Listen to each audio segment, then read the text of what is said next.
And, goddammit, was she blushing, now, too. He really needs to stop accidentally being cute.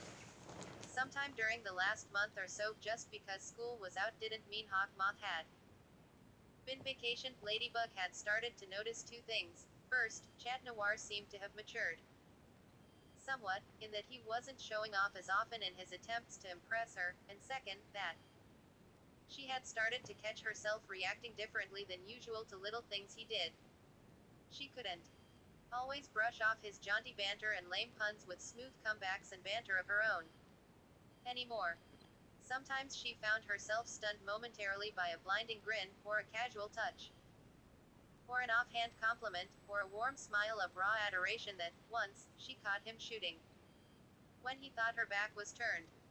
It wasn't as if he hadn't known before that he could be as sincere as he could be playful, she just never thought she would see so much of it all at once. It made her think that, maybe, there was a lot more of that warmth under the surface. These days, she often found herself wanting to look for that warmth, to get to know that side of him even more. Also, it didn't help that he seemed to have gone through a growth spurt over the past couple of months. Ladybug. Ladybug jerked back to the present. Ah. Sorry. Kinda spaced out there, she said, grinning sheepishly. Okay, he said, still looking a little concerned. So, anyway, that's how that all happened. He crossed his arms and smiled. My favorite part was when you read my mind the way you do and finish the deal. Ladybug smiled. He was totally buttering her up, but it was nice to hear, anyway. Well, saving the day is what we do. We're a team, we know exactly how to work together. Flawlessly. Almost all the time, anyway. That we do, my lady. He said warmly. There he goes again, she thought.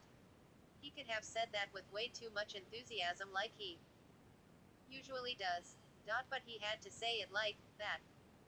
Yeah, she murmured. He just kept looking up at her, smiling, and she did her best to keep her own smile smooth, but she had no idea how he could hold her gaze like that without feeling as nervous and strange as she currently was. Was it normal to look someone in the eyes for seconds on end? Oh. Hey, I just realized. Chat Noir suddenly seemed excited about something. He pushed himself to spin and face her. Since tomorrow is September 1st, and it's the first day of school, it'll be the anniversary of the day we first teamed up. It'll be exactly 1 year since we fought Stoneheart. Oh. Yeah, I guess you're right, she said. It's kind of amazing to think that we've been fighting Hawk Moth for an entire year, huh? I wonder how much longer it'll be before we find him.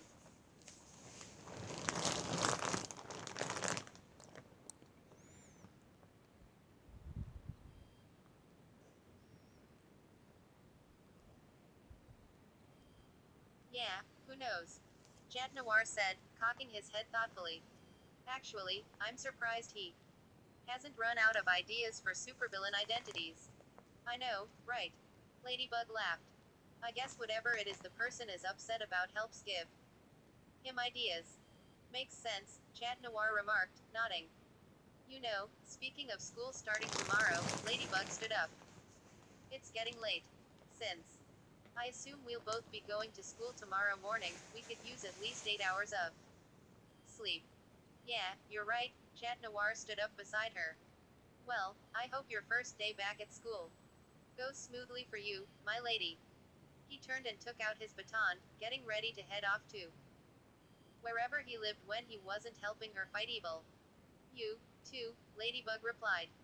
She waved, and then turned and took out her yo-yo. A second later, she was soaring over the rooftops on her way home.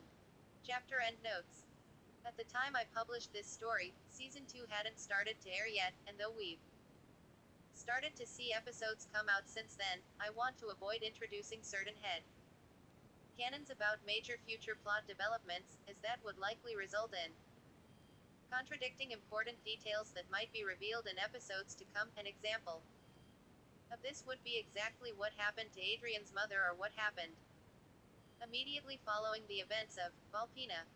I don't want to end up having to retcon too many important details of my story because I couldn't stand to leave the Inconsistencies, but I might fix some little tidbits here and there if the edit doesn't force me to alter plot events. For example, it turns out Marinette was only 13 at the beginning of the school year, and turns 14 in an episode of season 2, so I've edited this story's beginning notes to reflect this.